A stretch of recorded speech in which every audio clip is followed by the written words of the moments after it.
And how do we measure? In the sense that the world has a more growth and more organic, dynamic structure of space-time, whereas we're putting on this abstract, rigid framework on top of it. So don't get into the idea that the world is like that rigid framework that we put on top of it. Rather, it is that kind of like swirly dynamic thing that Einstein's talking about, space-time, the kind of like warps. That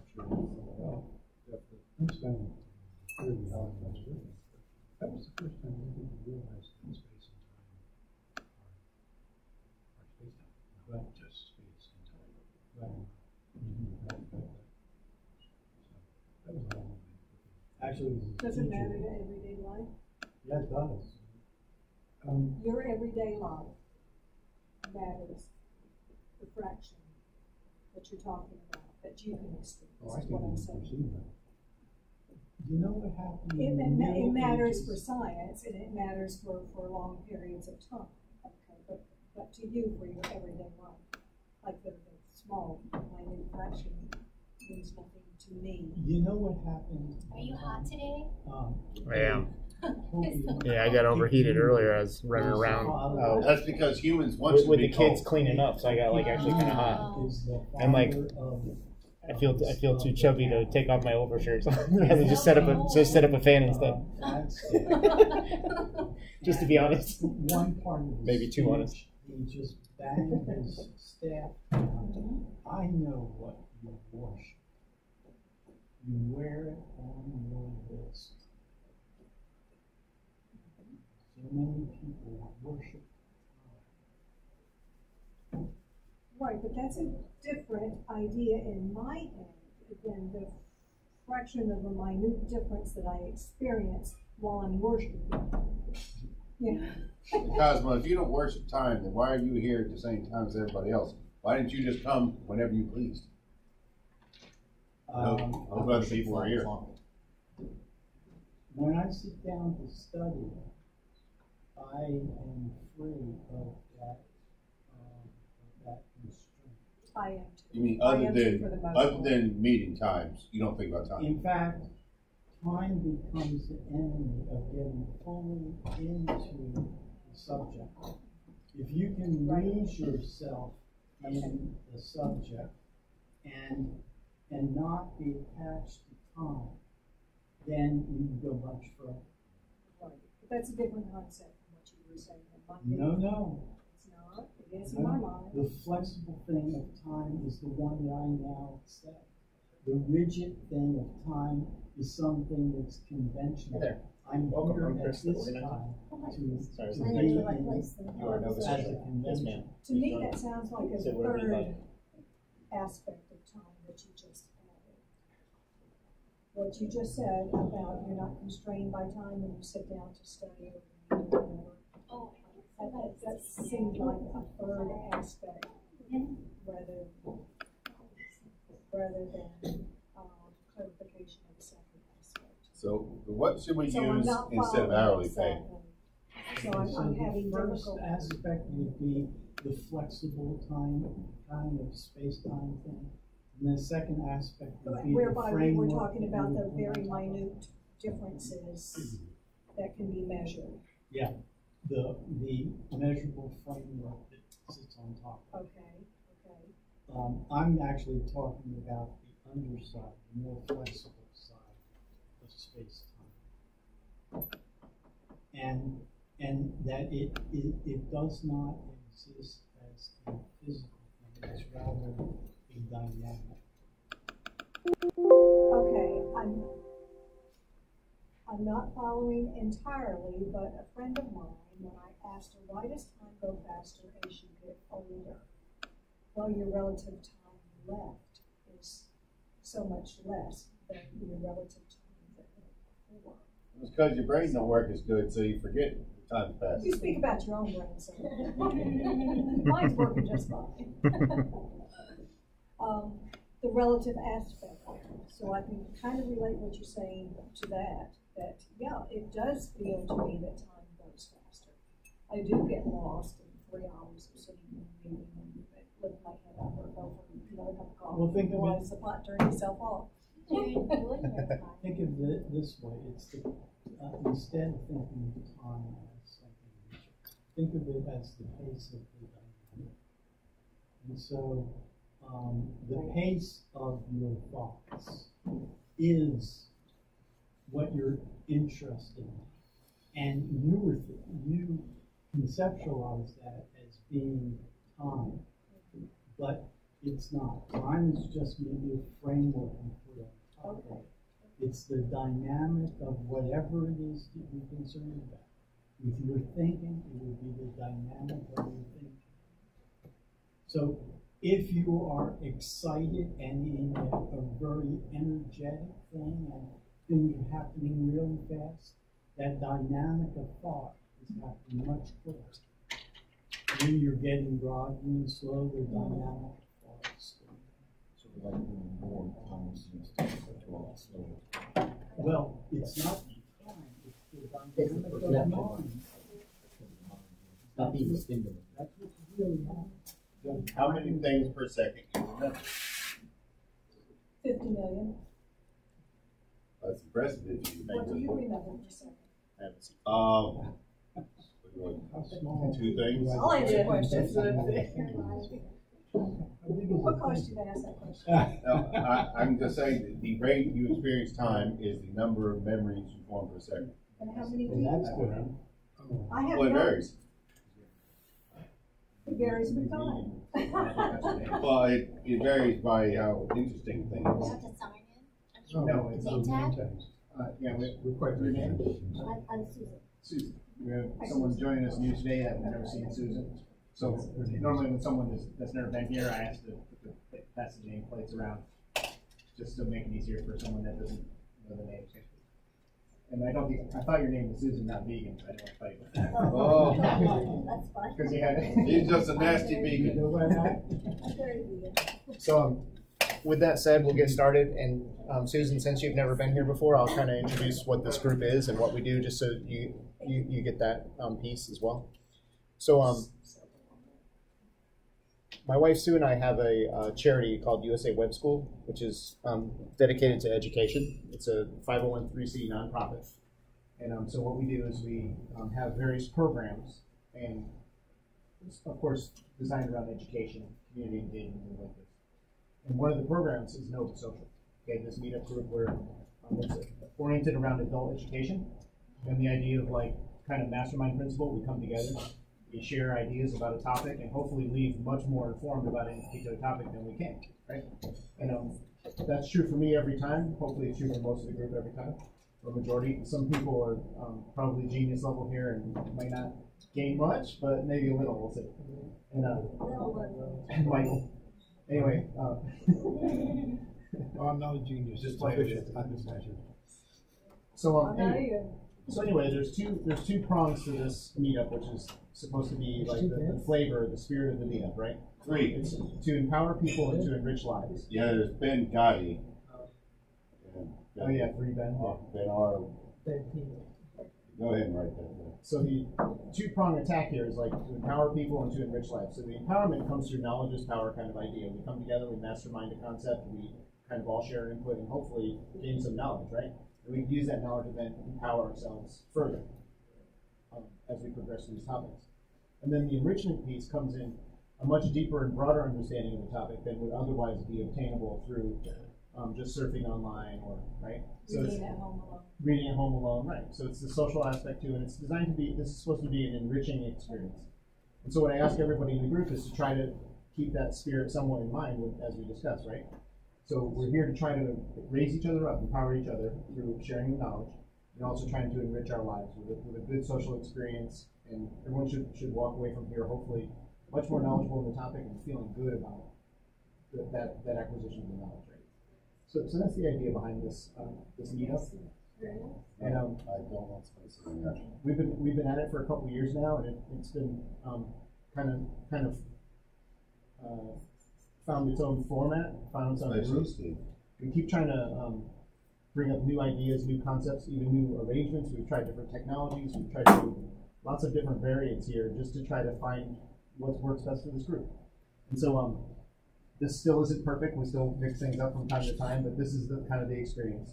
We go for like a kind of a low light setting. There's an initial presentation of some concepts and some information, and then we lead right into a discussion. It's kind of seamless. There's no real delineation. We just kind of let it happen organically. So without further ado, I'll get into the topic tonight, which is misanthropy. And asking this question, there's no question mark there. Steve, I'm surprised you didn't say anything. Steve, I'm surprised you didn't say anything to me about, you haven't been in here. Steve always fixes my typos. Why some people hate people, there's no question mark. That is not a question. No, some people do. That's It would have to be a verb. Why do something? Why have something? Okay. Thanks. This has saved me. Perfect way. Appreciate that. They save face for me. I appreciate that, people. So this is an important thing. I think that we all should understand why some people, even ourselves at sometimes, right, can ebb and flow inside of our orientation towards humanity. My particular orientation towards humanity, I believe, is highly positive, highly, very high expectations of people. And I think that I believe that is grounded in reality. I think the reality of human beings is that almost all the time you can trust human beings to do the right thing. You can trust them to, across any wide variety of situations. I believe that in general, people are trustworthy and are good by nature, which is a really strong claim. But hopefully I can justify that tonight. So anyway, we'll get started with this first slide here. We'll say, and this is always the catch, right? Always some type of tiny technology glitch, and I will someday solve that. Right? I mean, all I was trying to do is just go to the next slide, but really strange. All right, I will fix it, I promise. There it goes. So the definition. We always like to start with a definition. So really simple. A hatred or distrust, probably should be and or, because it could be both, surely. But a hatred or distrust of humankind. So I only distrust them. Does that make me one? Yes. Yes. By definition, you are. So if your default state, and this is a really nice intro to this whole topic because the definition is so short and so poignant. A hatred, I think we all know what hatred is, right? This is this emotional, deep disdain for human beings. Grotesque. I would associate hatred with. Someone in the comments did so well talking about like bad tastes and orienting it to different parts of the brain. I think that was Cosmo, and that's a really powerful word. We all know what it means, and but it might have a deeper meaning to that. It might be tied into more aspects of the brain, the actual emotion of hate, than maybe initially onset. But we'll get into that. And then the second part is this distrust of humankind, and I think this is the part that's really the pervasive part because it's so broad spectrum, like. Someone that's been burned in a relationship might not trust relationships. It has so many facets. Trust of people has so many facets, right? It wouldn't just be a sweeping so much. It's probably faceted and in categories, right? So like if I've been burned in a relationship a lot of times, I might start to not trust females. I might think that, oh, geez, my last 10 experiences where I got burned, my heart was crushed. I just don't trust this anymore. And so then we all know what happens there. You put up the walls. It's really hard to love again because you get burned sometimes. This can be true in business. This can be true in every aspect of your life. So if you've been kind of kicked around in one area of life, it makes sense that you'd have a natural then mistrust for that particular facet of yourself, right, towards all of humanity. But I think that in that one aspect. In that one aspect. So I think this sweeping distrust, broad spectrum, we would be best served personally, individually, if we did keep it faceted in our own thought, in our thought process, and analyze each one for ourselves, right? So. Have you ever known somebody who has had a string of bad relationships and it's always the other person's fault? And then what they do is they always pick the same. You point at me. Uh-oh. I point at you. I didn't know there was something going on there. But Just conversation. That's just it. There's nothing going on. Great. So have you seen these people who have struck out, 10 times, let's say, and bad relationships, and then for number 11, they pick the same exact personality type as the 10 that they. So this misanthropy sometimes might be self-induced, is what I'm kind of getting at. Like maybe we just have these pattern behaviors that lead to falling into situations that create the behavior that we're now predicting. Self-fulfilling prophecy, if you will. Repetition compulsion. Repetition compulsion. Beautiful. It could also be a forthright analysis of what happened and an honest expectation of oneself. I was married. I was in love. I made all those promises that everybody knows that you make when you get married, when you fall in love. And they didn't come true. They were true for a while, and then they weren't true. Okay, so I can't make those promises. I'll get you. I wouldn't believe them. He's got you. Why should There's anyone one down else? there, But they're expected. Take the cheap. Did you believe yourself at the time? We'll get you hooked up. Of that relationship that people are looking for. You have to say that. They're required.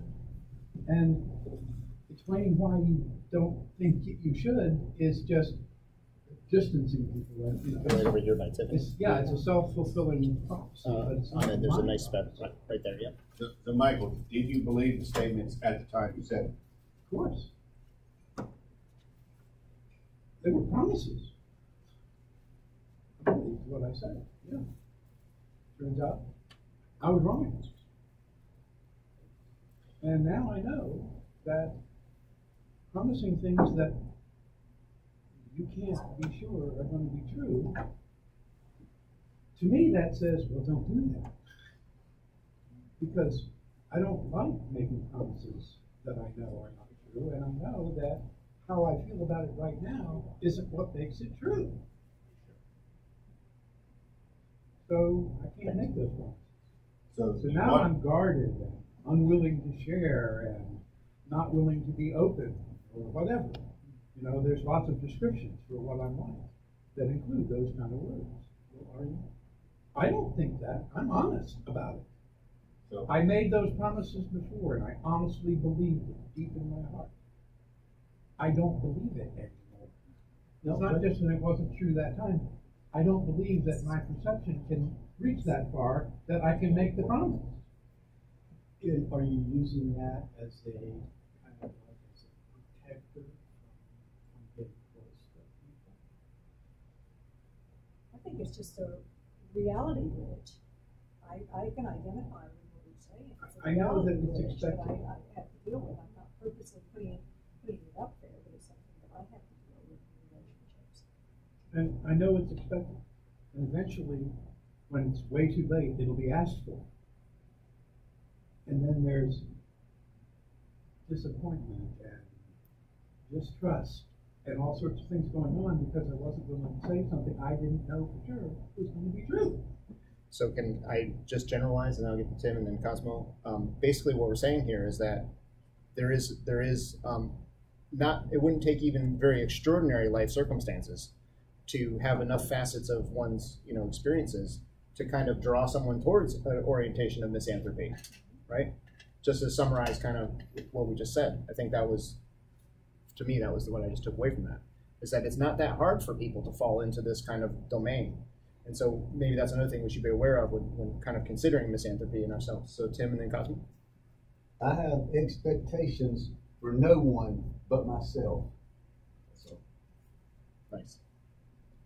I'm a Buddhist, and Mahayana Buddhist at that. And we kind of like always start our meditation or teaching session with the following prayer. Very interesting. May all sentient beings have happiness and the causes of happiness, which is unconditional love. So I wanted to see what that would look like with hate. What is unconditional hate? May all sentient beings never have happiness and the causes of happiness. That would be unconditional hate. That would be the next sentence, may all sentient beings be free from suffering and the causes of suffering. And that's unconditional compassion. Now flip it. Yet unconditional malice. May all sentient beings always have suffering and the causes of suffering. That's a dark concept. God's already taken care of that one. So now this is the one that relates to what Michael was just saying.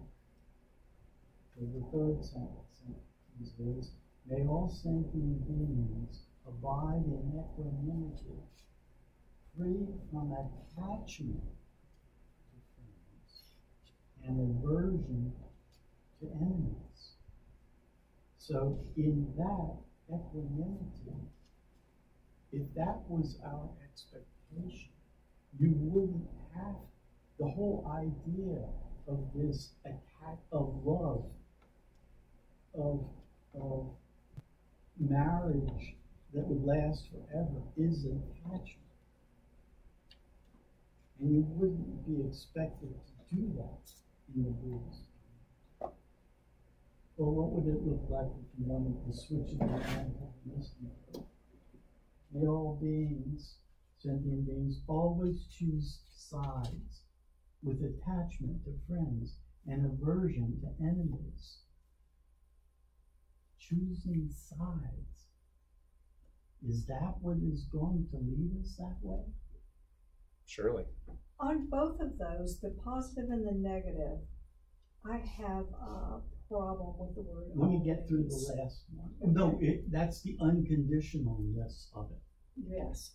May all sentient beings have the happiness that is forever without suffering. They make a distinction, or we Buddhists make a distinction between pleasure and happiness.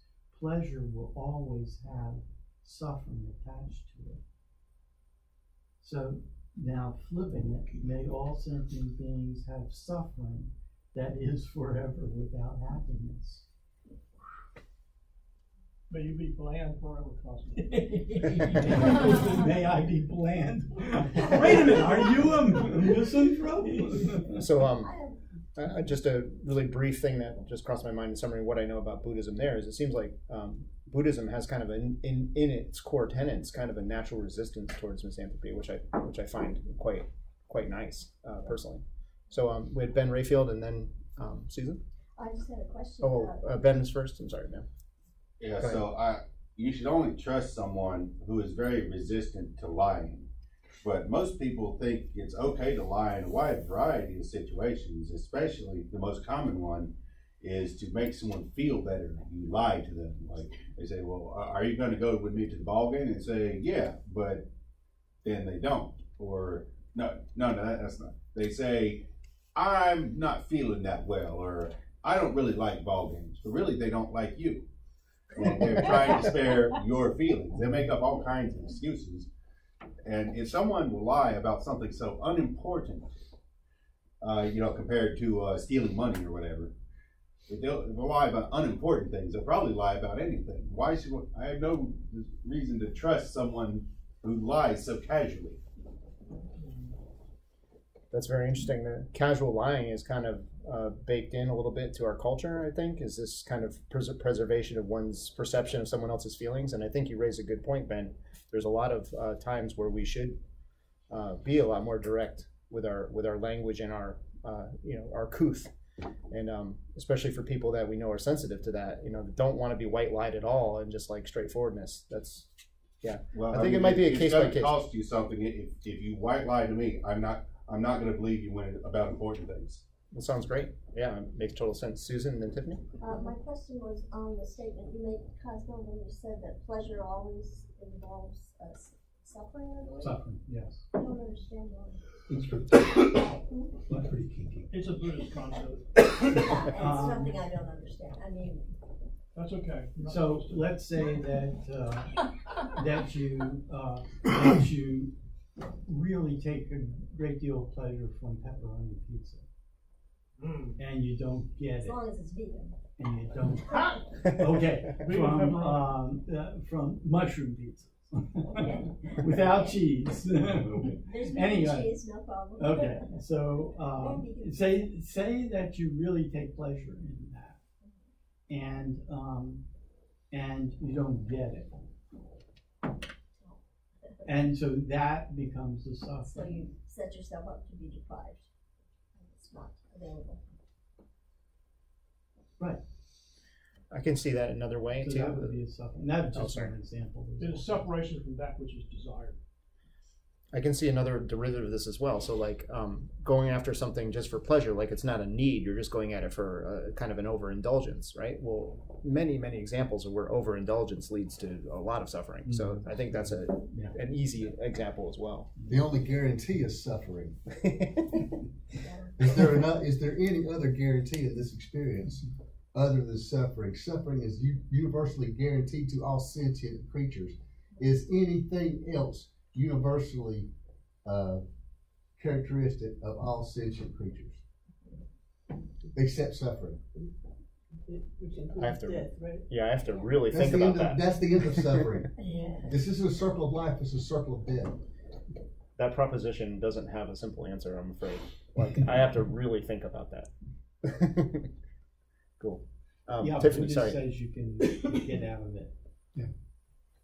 So Tiffany. what he was saying about distrust, if it's someone who lies to you and when they ask you something and you reciprocate how they kind of casually, even though you would like to be, you would like the truth too, but for you to reciprocate when they ask you a question, but then they're going to get upset over that, what is that? I mean, how does that kind of That's play out? when I spoke to it. That's why I was talking like on a case by case basis, because I think if I know Ben well, right, and then I'm communicating with him, I think I would orient my style of communication a little bit to his preferences. I think human beings are a group dynamic, mature and sophisticated enough to have that kind of dichotomy. But in the situation where whether you tell the truth or you don't tell, like whether you tell the truth or you reciprocate how they respond, and they still get upset, then right. Yeah, that would go into how well you know the person, and it's a fine line we all have to walk. Like, do I look nice in this dress, or do I look fat in this dress? And the proper answer probably is, it's not the dress. You would look yeah, probably in most things. Yeah, but the point is that I think that I think that we have a range, and we should always I would say favor. I personally have a preference to favoring as truthful statement as possible, with enough tact in it so it's not damaging.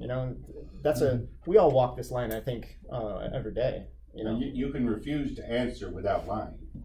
That's true. No, you just answered it. Thank you. Megan? Well, you can refuse it. And Answer and more that's things. the answer. Bill, were you raising your hand, or were you just? No, I was raising my Okay, hand. I'm sorry, Bill, and then who was first? Bill, and then Megan. Yeah, please.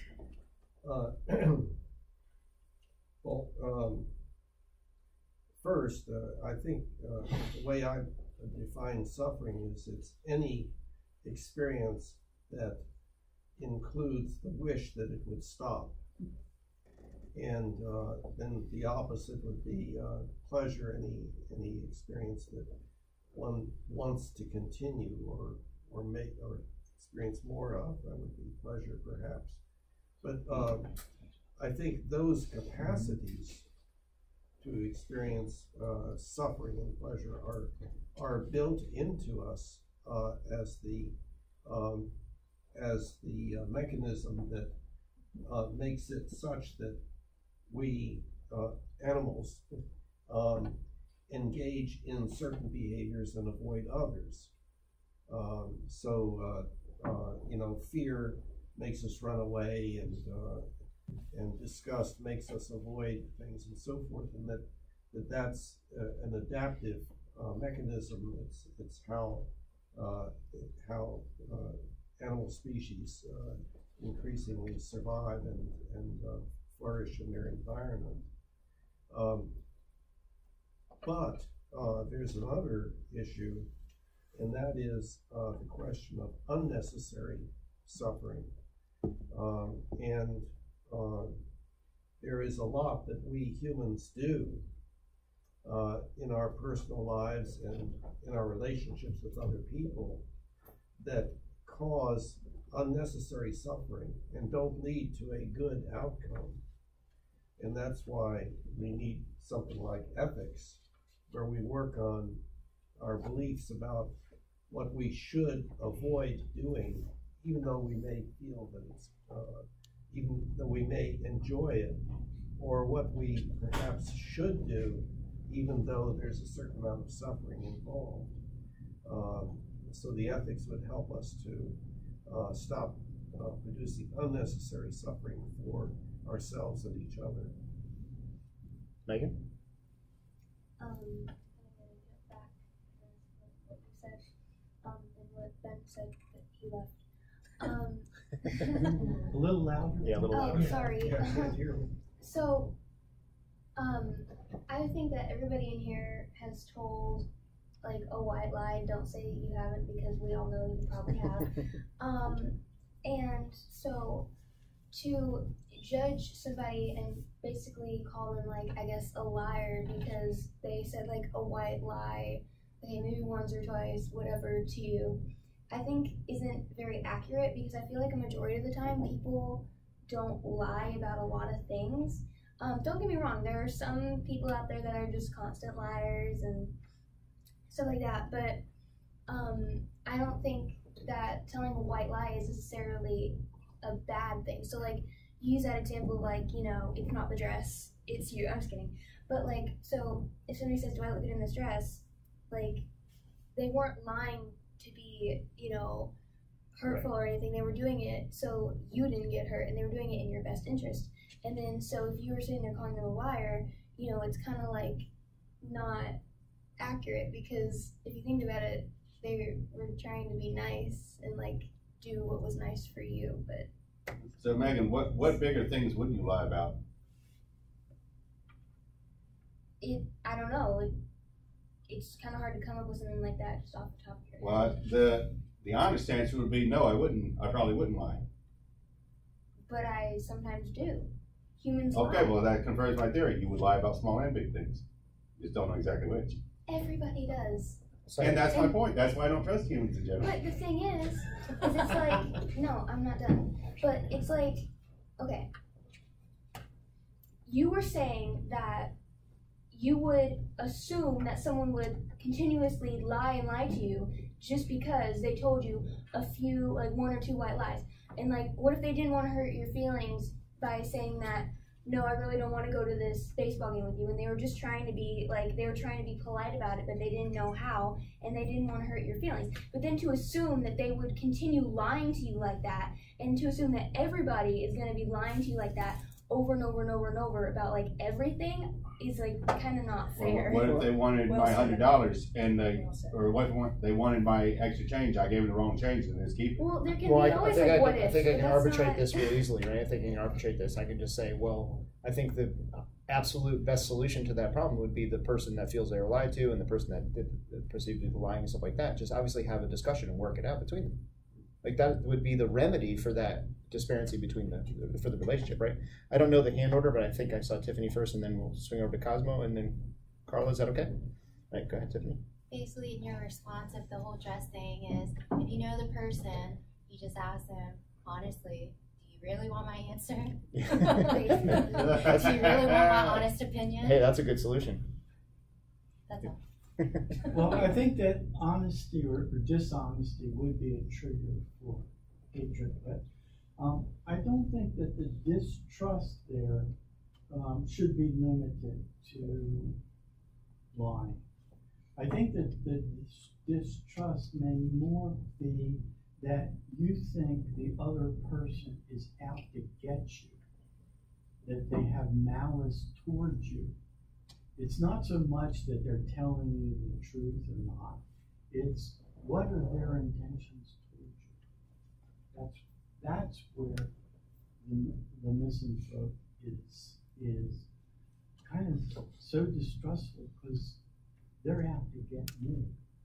Not so much out to get you, but more, it could be more them benefiting than for you, and you end up on the short end of the want to get something to happen to yours. Say Carla, then Ahmed, then Michael. Ben, let's assume you have a 4-year-old child. The child is in the hospital, hooked up to all sorts of machines. I would tell them the truth. No. Do not interrupt. Do not interrupt. Do not. Listen for it. You can wait 30 or 60 seconds without interrupting people. Please do. You have this child hooked up to machines. The doctors have told you he's going to pass away overnight. The 4-year-old, not a 17-year-old, but a 4-year-old, asked you, Daddy, am I going to be okay? What would you tell him? Same thing the doctor told me. You would tell a 4-year-old. The cruelty of it doesn't matter to him. Okay, I just want to find out where he's I believe it's better. I want to know if his than absolute get is caught coming absolute. along. I picked a horrible situation, and I can see your absolute is absolute. Okay. I just want to throw in something here. I think it has to do. This is a very interesting point of discussion, the distrust and the brutal honesty. I think we need to consider the art of living, because to be able to live and communicate with other people and get benefits of the community or the honesty or etc., the sharing of whatever the community shares, is what drives misanthropy away, because people are artistic in how they are able to work with one another and live with one another. I think people hate because they have not perfected the art of living together, and the more people on earth, the more hatred will fester, because some communities are deprived, and deprived communities, whatever they are deprived from, it doesn't have to be money or social status. They could be deprived of love, could be deprived of whatever they think they are deprived of. When they look at the other groups that have what they don't have, then they feel like, I don't have it, I wish they have it. They try to get close, but they don't know how to get close to be on the same level. Hence it festers, and then it manifests itself in the form of hatred, or even action upon the hatred. So I think it's the art of living, which has to do with PR, having to do with being nice, which might include a white lie or might be making somebody else feel better. So it is the art of living, or group living in a way, which we talk about every day in the media, and many countries there's so many international organizations that discuss this as well, is how do communities of people of different values and different origins or different beliefs work together. Another one last point I want to make is, which I use sometimes with my students in classes when I teach statistics, and they ask me about something called the normal distribution, and they ask me, what the hell is the normal distribution? And I tell them exactly, like, we are sitting here on chairs, and if you look at these chairs, assuming they're all the same, you will find them exactly the same. They have zero variation, meaning they all look alike. You cannot distinguish one chair from the other. If we are, as humans, sitting around, looked exactly the same, looked exactly alike, and felt exactly the same, believed the same thing, and ate the same thing, then we have no differences to hate one another, because we all have whatever, the exact same thing the other person has.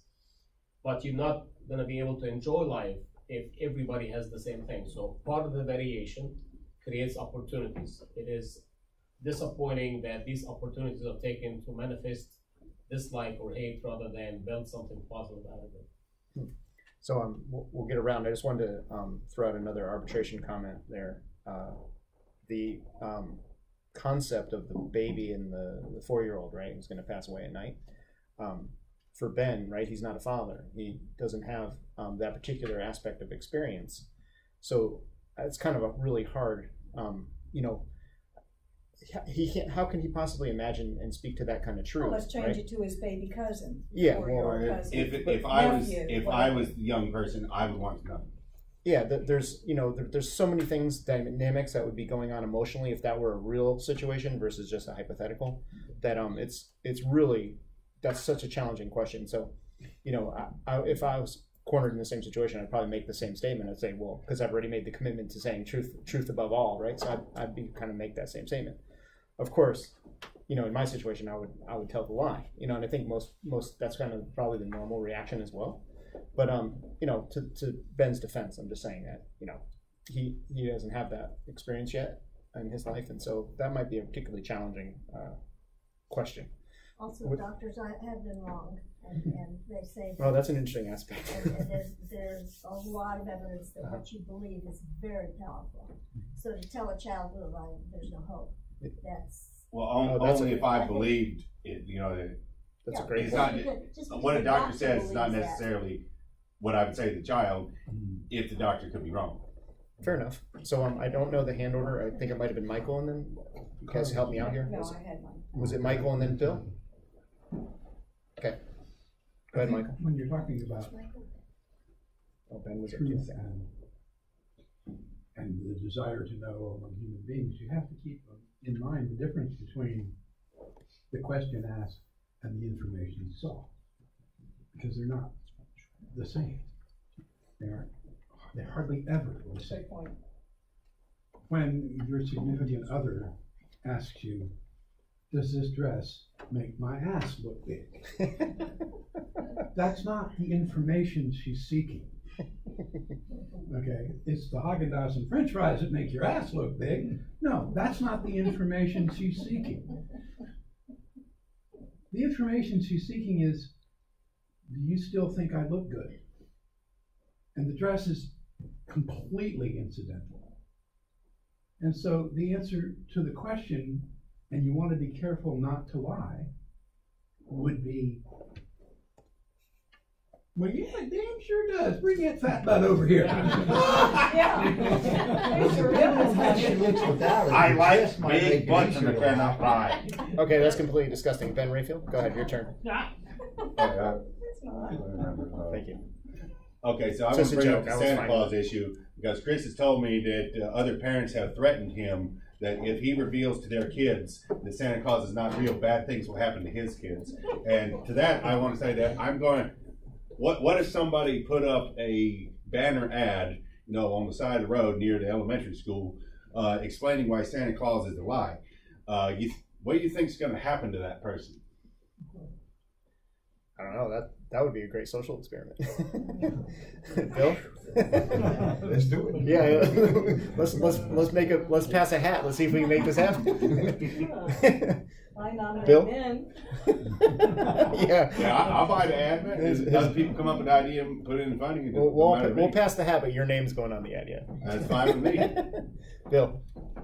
Well, I think somewhat embedded in the conversation here is the significance and the way of regarding what would be called an ethical rule of conduct. We generally learn a whole bunch of ethical rules of conduct, like you should not lie, you should not steal, and so forth. But the nature of those of the ethical rule of conduct is not something that should be always followed. It is just an alarm mechanism to let you know, what you're about to do may have some negative consequences, so you should stop and think about it. What happens is that these ethical rules of conduct may be in conflict with each other, and we know the one like you should not lie. Okay, the Gestapo comes to your door and asks if the person you're hiding is there. Sure. You know, and so there's I should not lie. Don't hide with Ben. I will lie. I will lie in some cases. That's not what you said to the question I asked. I always tell the truth. Sorry. I never claimed that. That's what you said. I am highly resistant to lying. There is more than one ethical rule of conduct in that situation. I should not lie. I should not do anything to lead to unnecessary death, something like that. So always we are faced with probably a number of conflicting ethical rules of conduct, and the important thing is to try to figure out what the consequences will be of what you're planning to do, the total set of consequences. I mean, that's just another statement of Ahmed's comment about the art of living. I mean, I hear the same things there. I definitely agree fully. Cosmo? how do we Wendy, use react your hand up? when Sorry. these Okay, things gotcha. happen, action and reaction? That anger begets anger, and kindness begets kindness, and you can see it with like Trump, and when he has his rallies, he just kind of like feeds into the anger, and they get into it's both anger at the other and love for ourselves. It's like an evangelical preacher. Yeah. And so it's kind of like anger begetting anger. And it seems that as a culture, we're getting angrier. I mean, we're getting angrier at him. His base is getting angrier at us. And the real key, the ethical key here is, how do you transform hate and anger into compassion and love? And so I think that transformation is what can keep us sane. Do you think Trump can be transformed? Sometimes you can't. The answer is sometimes you just can't. No, I may not be able to. That doesn't mean it can't happen. Plus, people can change philosophies in their life. A lot of control over Trump, I think we might be able to do it, but we don't have that. I have no hope for that. Well, Wendy? Okay, so that Michael's saying about this, the woman look good in the dress. Now she's already out somewhere else, and she can't change. I guess without lying, you can evade the question and just say something like, "You look beautiful," because if you love her or something, she looks beautiful in your eyes, no matter what she's wearing or something. But if she's at home, I don't think what she really wants to know is that she looks beautiful. I think what she really wants to know is that the dress she should wear? Does its tightness or something really show off her big butt too much? She should wear something that disguises it a little bit. So I think when she has a choice of changing, I think you should tell her, this other dress I think would compliment you even better. You know? I have such great visuals in my mind. Yeah. So I hit my next slide and then come to you, Michael. Is that okay? Well, I was just going to respond to that. Oh, sure. Go ahead, please.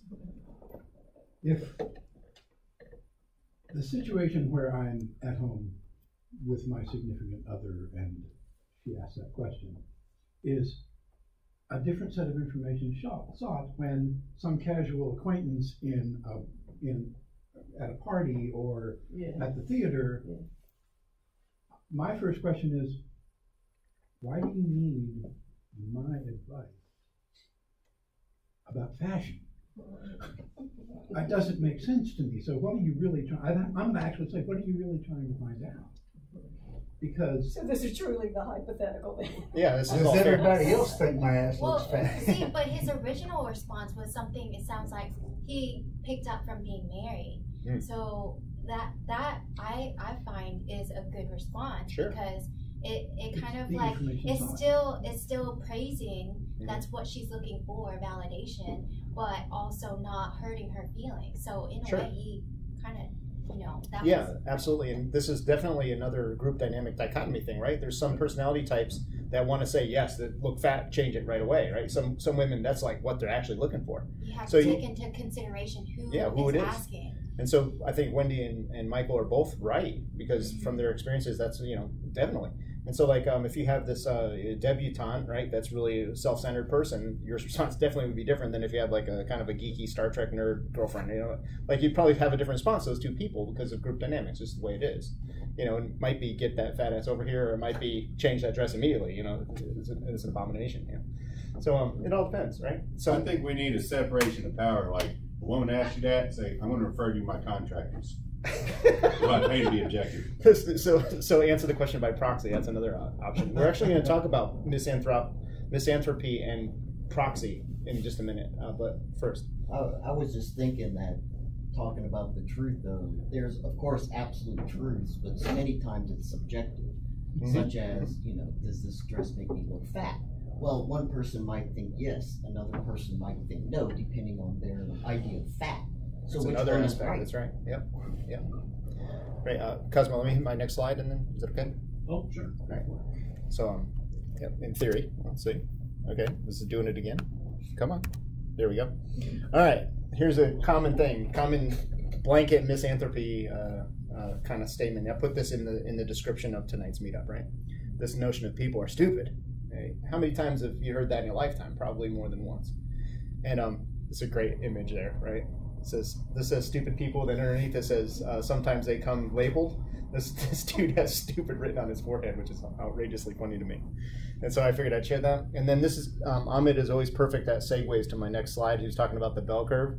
And there's your bell curve distribution of humanity, right? Distribution of IQ. So this is just a simple bar graph, which you can imagine if you put a line in that, it would have that bell shape to it, right? Hence the bell curve. And so here you have a majority of people are around average intelligent.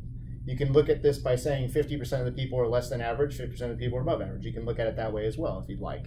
You can look at this all the way, but what it says is throughout humanity, there's a normal distribution. That's the normal distribution. It has that nice normal shape, symmetric amongst the average in the center, right?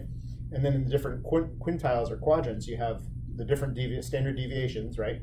The first standard deviation is the first line where you have the below average and above, and the second is outside of that, right? Or no, I'm sorry, the first is in the middle, the second is the second, the below and above, and then the third standard deviation is the disabled and the genius, right?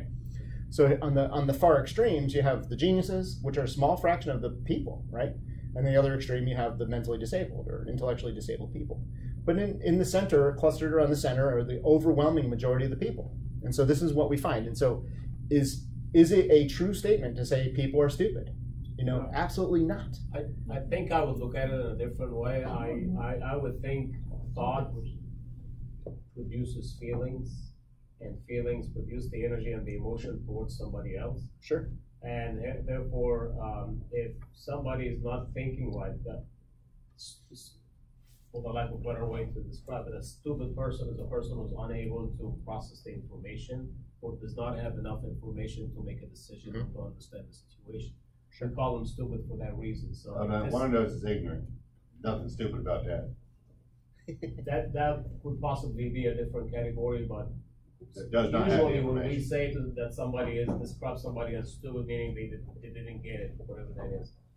So I'm thinking if the majority of the people do not process information, not have enough information, their thought will produce their feeling and emotion towards somebody else because they don't know the other group or the other person, and that's what makes hate maybe festers. And I'll be very interested to know the origin of hate if I go back to human history.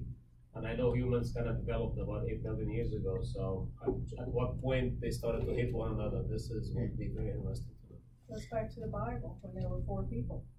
Definitely talk about the Bible tonight too. That's a good point because religion is one of the major reasons of why people hate one another in this universe. It's just one of the biggest reasons why people hate one another because everybody thinks they were like God's people, and then there's so many God's people around, they're fighting over God somehow. So it is actually it's a very good excuse for people to hate the other. Absolutely. So this bell curve distribution is just this idea. So my takeaway from this was supposed to kind of say that some people are stupid by, even that's a pejorative derogatory term, sure. But, if we correlate stupidity with very low intelligence, very low IQ, then clearly you can see from the graph there that, yeah, there are some humans that indeed are stupid, by that standard. But to say people blanket are stupid, no, that graph isn't clustered over to the left, right? So to blanket say that is an uninformed statement, I would say. You can draw the line wherever you want. It's arbitrary where you call stupid. Yes, if we say anyone below 180 IQ is stupid, then yeah, you can then say people are stupid. But in a general sense, based on that distribution of humanity, it does not seem like an accurate statement. It seems like an uninformed statement to say people are stupid. Cosmo, and then Susan, and then sorry, go ahead, Wendy, real quick. You want to jump in? I think it's relative stupidity a lot of times. I think a lot of smart people think that most people are stupid because they're stupider than them, and the characteristics of the people that they're in the average range just seem, you know, almost animalistic to them. But even the people that are of average intelligence probably consider themselves more intelligent than the other average people too. Than monkeys. Yeah. When I was a lot less smart than I am now, I used to say that. So I don't know if I still agree with that. But that is okay. It doesn't matter if I agree. You got go ahead, Cosmo, and then Cosmo, Susan, and then Bill. Okay. I think that was the order. From the Buddhist point of view, it's ignorance that brings forth all of our suffering, not stupidity. There are very smart people who are ignorant, who have problems within themselves and blame others. But what is the triggers of hate? Here's one stupid thing. Look at how he abused me and beat me, how he threw me down and robbed me. Live with such thoughts and live in hate.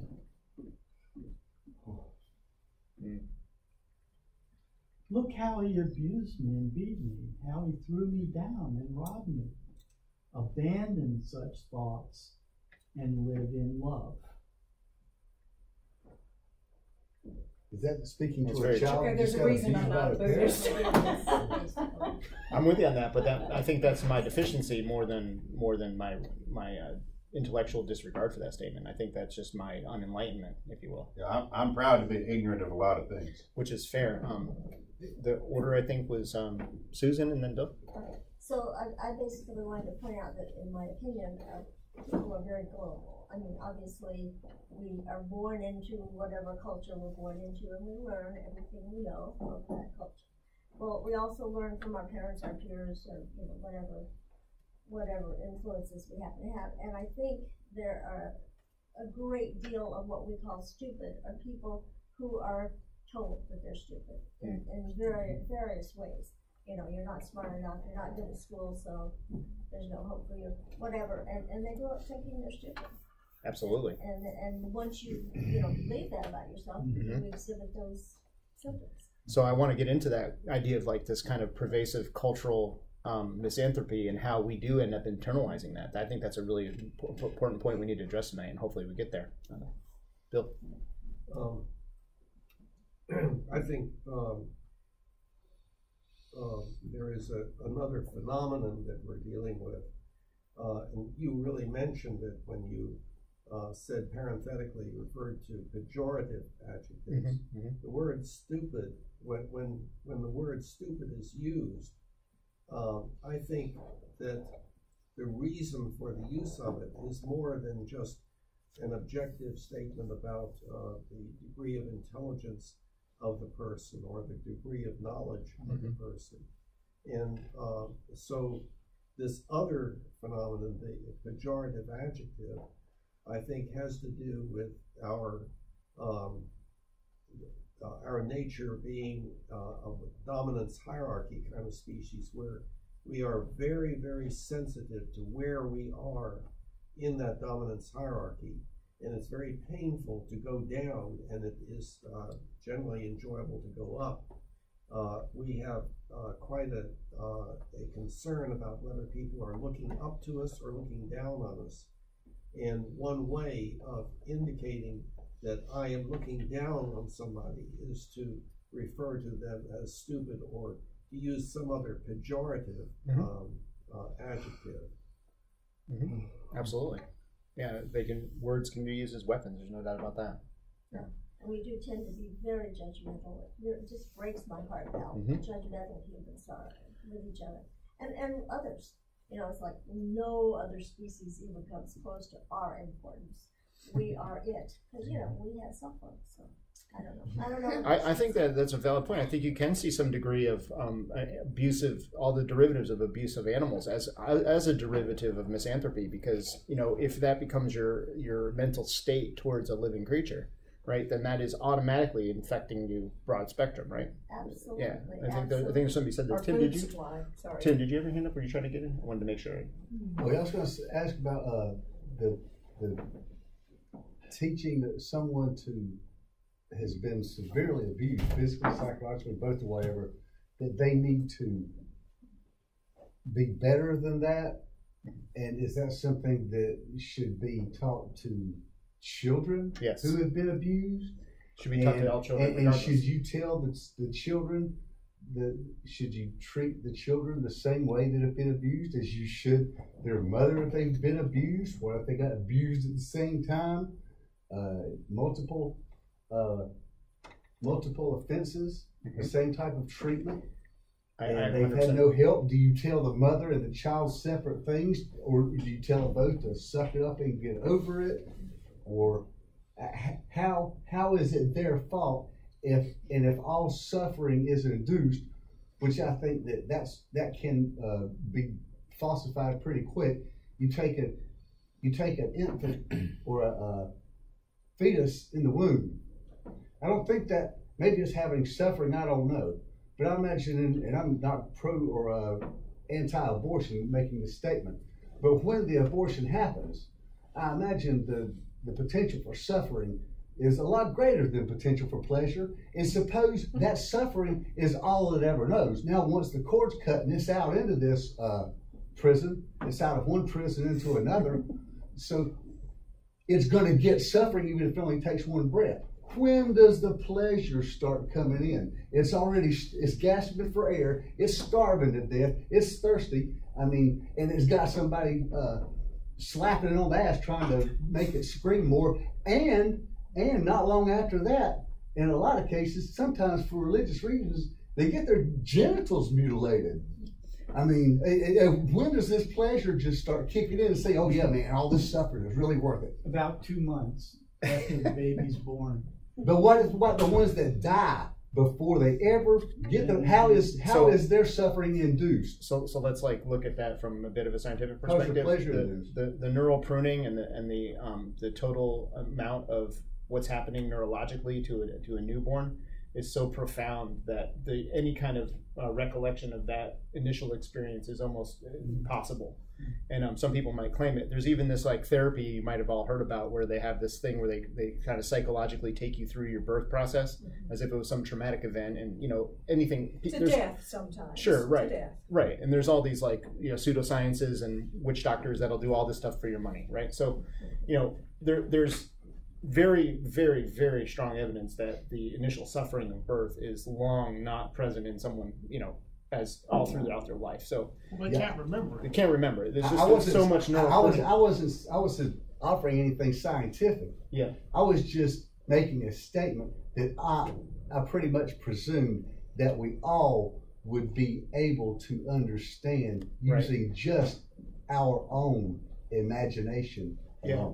So the blood pressure differential of the actual process of coming through the birth canal, the bacteria that's present, you get slathered in lactobacilli, which is the bacteria needed to process milk, right? There's all these things that happen through the birth process that actually invigorate the baby and get the baby ready to now be separate from the mother. So it's what could obviously be perceived as a suffering. I can imagine going through this as an adult, and that'd be a nightmare. But as that newborn, there's many things, mechanics that are happening here that are necessary and healthy for the child as part of that domain of suffering. So it's very complex. That are born in third world countries and if they make it out of the birth canal or taking a breath, then if not their mother, somebody else is competing over that warm body for the next meal. Yeah, it happens. Or is that too far away? We don't have to worry about that. Well, can we stay with that? It's too far away. You don't have to worry about that because that's a whole meetup, I think. Cosmo, and then Ben Rayfield, I think is the order. The happy circuit doesn't get laid down until a little bit later on. The sad circuit, this dissatisfied circuit, the crying, I need something to eat, drink, that gets laid down at the beginning. Now, a baby doesn't need any milk when it's in the womb, so I'm not so sure that the baby is dissatisfied or going through that negative circuit. But from what I understand, that first breath is a breath of fire. It stings like hell. And so if you just look at the baby, you don't see the baby smiling for several months. So that circuit, the happy circuit, just doesn't get laid down until later. The sad circuit, the dissatisfied circuit, that you're born with that. I guess that brings a question in my mind: are hateful people happy people? I would Does assume hating no. somebody else make somebody who hates feel good about themselves or make them happy? Yeah, sometimes. Yeah, I think it's possible, but I think it's probably rare. Huh? And you mentioned something. Give me 1 second. You mentioned something about Buddhism, and I remember reading a book a few years back called Happiness, because I wanted to know what makes people happy, where does happiness come from, which is everybody's pursuing one way or the other. And the author of the book is a French person who became a monk, became a Buddhist monk. Yeah, and then he Ricard. I forgot his name, but he's describing in many stories people he came across on his own experiences what happy people bring happiness from. How do they become happy? And it's all about the thought they develop. Even though they develop? The thought. Oh yeah. They develop thought of being happy, right. And they are not discouraged by the events or the negative events that happens to them. Yeah. And he described many people that have suffered some negativities and hurt by others, but they never developed the hateful thought towards the other person or the other group, and therefore they remain happy in a way because of that. Yes, but you can't have happiness and hatred at the same time. It doesn't happen. Interesting. Exactly, so, that's what I'm trying to get. So the key to happiness from the Mahayana Buddhists say is, for happiness, cherish others. That's going to give you the most happiness in the world. Just cherish others. So we're going to take our break. That was become a new tradition, 5-minute quick break. And to segue from that, we'll come back. We'll hear from Ben Rayfield will be the first, and then Michael Cadle. That was the hand order. But right before we break, I want to mention just real briefly, help yourself to the stuff that's out. Of course, take that opportunity to grab something if you were shy to do that earlier. And if you remember, I made a pledge to kind of, we'll get to that at the end, actually. That makes more sense. So let me do the break. Okay, thanks. Right. 5 minutes, we'll be back. So it's 8:12 now, so 8:17. Get yourself something to drink. Some cold water.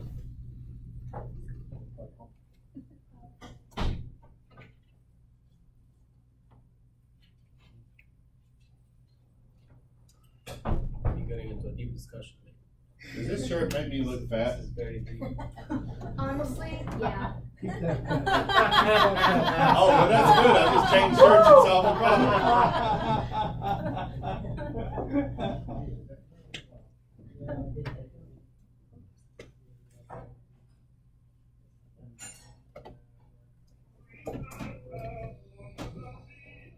Someone singing? Yes. Yeah. Steve. Well, that deep voice really makes him sound fat. It was about China. It was the Joy Luck Club. Yeah. No, I didn't see this. Yeah, you told me about it. It must be like one of the States who didn't. I took my mother and she couldn't make heads or tails. Why are you taking everything's better than Oh, I thought it would bring us closer together, Mom. I'm sorry. Just thought it could be a mother-daughter moment. What was I thinking? But in that, it showed that one of the Chinese customs is to kind of downplay what you've done. For instance, the person who cooked something for this club brought it in and said, "Oh, it's terrible. I wish I had spent more time on it. I wish I had better ingredients." And so this is kind of like a strategy or the manner of Chinese where they expect you after tasting, "Oh no, this is wonderful. I've never tasted anything so good." There's a difference between that time frame and now, though. What I've heard recently about China. Because they feel like, I think she might know. Hey, does that also apply when you're like negotiating price of a car at a lot? You know, the salesman says, "Oh, this is a terrible car. You should only pay me $2,000." No, I got to pay you $3,000 for this. That wasn't part of the movie. I didn't get it. What do you think? Well, if they cooked it, then they feel like, you know, they put so much love and effort into it, and the person there, the people who are eating it, they want that praise and positive reinforcement. But you can't ask for it. Because you will get offended if you cooked it and someone said they didn't like it. Right. So, and also it depends on, I guess, the age. You know, you kind of like want to respect your elders, kind of thing. So they're less likely to cook again or feel, you know, feel like they want to for you if you give them like negative feedback. Well, that seems true everywhere. I think the Chinese have changed a lot, and I think they're going to want to toot their own horn here. They're not just stealing technology; they're stealing it and using it to move ahead, so they can be on top. And one of the things they're going to be on top of, not too distant a future, just a few years, is all the millions of cars run by electricity that they're putting on now. Where we're not, you know, we're cutting back on our electric cars, and we're still fossil fuels for everything. And they're changing. They're going to be on top. And if I live to be 96 like my mother, they'll be way ahead of the United States in so many aspects, and tooting their own horn while doing so. But they got more reason. There's that terrible air in China. They got less environment. Yeah, they got dangerous air. There's dangerous air in China. I have heard that that's getting a bit better though, because they crack it down. That's why they need electric cars. Yeah, that's why everybody. Yeah, especially now. Yeah, I think it's Reasons, just, yeah. Plus, they might run out of oil. Yeah. Okay. Oh, we'll blow ourselves up before we run out of oil. All right, so we're back. I am hoping not. And I believe that it is. so before I take the next comments, I want to just jump into the next slide, just so we can make sure we get there tonight. And this is the next segment, right? So the next segment here is this was also in the description. The people are stupid and the people are evil comments, right?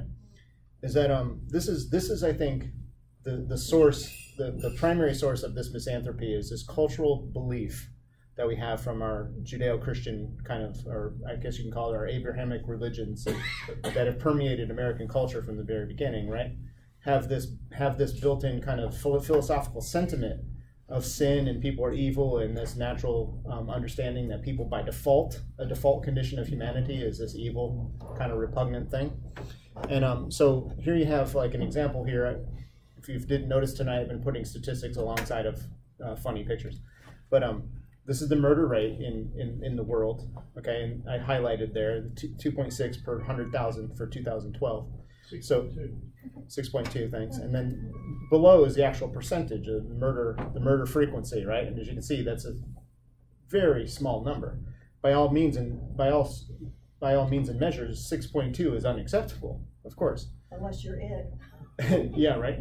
But the actual rate of occurrence of these things, and we can now put this on everything. Murder is an easy one to kind of pin to evil, but we can put other things to evil too, like massive property crime, or whatever. We can cherry pick a list of a dozen things. Poverty, racism. Yes, that's right.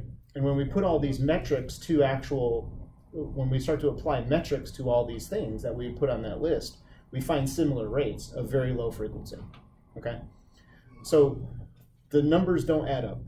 To the blanket statement that people are evil, just like the blanket statement that people are stupid, okay, don't jive with the statistical reality. And so that's okay. I mean, I think that's a good thing for us. I think there's hope with that thing. But that blanket kind of mental state that people are evil, we have to understand definitely comes in through this Abrahamic religious culture that we find ourselves in here in America. Okay. Like, for example, original sin. I can go on and on. All the things that are stated in the Bible and other religious texts about the nature of man. Right? Man is this diminutive piece of crap dirt that's born into sin and is just an abomination, unless they anoint themselves and find salvation through the tenets of this religion, right? Through Jesus or whatever other tenet is. So you have to raise yourself up through some religious prospect because you start off in such a diminutive, default, despicable state. And so this being in our primary culture, in our imaginations, all of us through our culture, and reinforced constantly through our culture, leads to blanket thinking in a misanthropic way. Now, the kicker to the whole thing is that your expectations have a very large impact on shaping other people's behavior. So if you expect as a default state that humans are bad and are going to do mean things and evil things all the time, you actually will inevitably invoke that in people, which is just, to me, the icing on the cake. That's like a terrible thing, right? So people that really expect other people's to perform less actually does cause their performance to dip down on every metric that's known. So our expectations of others have a high influence on our reality, direct and indirect, okay? And so the point here is that if we take the reality, which I perceive as a reality, is that the evilness amongst people is a very diminished thing. Most of the default behavior of most people around the whole world, most of the time, is a very philanthropic, helpful, good, appreciative, right, orientation towards life. I think that is the human disposition mostly around the world. And so the natural state of mental state we all should all have, I believe, that matches reality, should be a version of philanthropy, not a version of misanthropy. And that was kind of the grand summary of everything. But this core idea of people are evil, pinning that deep into the roots of our culture, I think is something as intellectuals we can begin to unwind for ourselves as how we look at people and treat other people. Yeah. Right. If you think about it, humans are social animals. We don't survive alone. That's right. We survive in groups. And so we are naturally compassionate. That's Amen. So we had Ben, and then we had Michael. I said after the break. So and Cosmo, you'll be next. Calling someone stupid or a genius, I believe that intelligence can change quickly. That intelligence is a process you do that leads you to accurate answers about questions you care about. You know, it's a process that raises accuracy of belief. And if you would go and read about how to do that, you would become smarter. You might have to write down a lot of things, organize a lot of thoughts, but you can come to more accurate beliefs. In the same way, you could choose to be evil or choose to be good, or you could choose to be any of these other things. But the reason you would generally distrust a lot of people, for example, is because most people don't do that. It's not because they can't. Well, that's an extremely optimistic statement. I think we're beginning to find the philanthropist within you, sir. I'm still going to distrust most people. That's fine. Remember, that's just one facet. That's just one facet. Okay? Until I have reason to trust that. But okay, that's just one facet. We got to keep that in mind. Okay. Right? So you have other facets apparently that are very non-misanthropic, that are quite philanthropic. Michael, Cosmo, and then I think Tiffany. I think that misanthropy, hatred of all others, must necessarily arise from self-hatred. You don't hate that with which you are not familiar. You just don't know that. So if you hate yourself, you project what you are onto others and you hate them. On the subject of lying,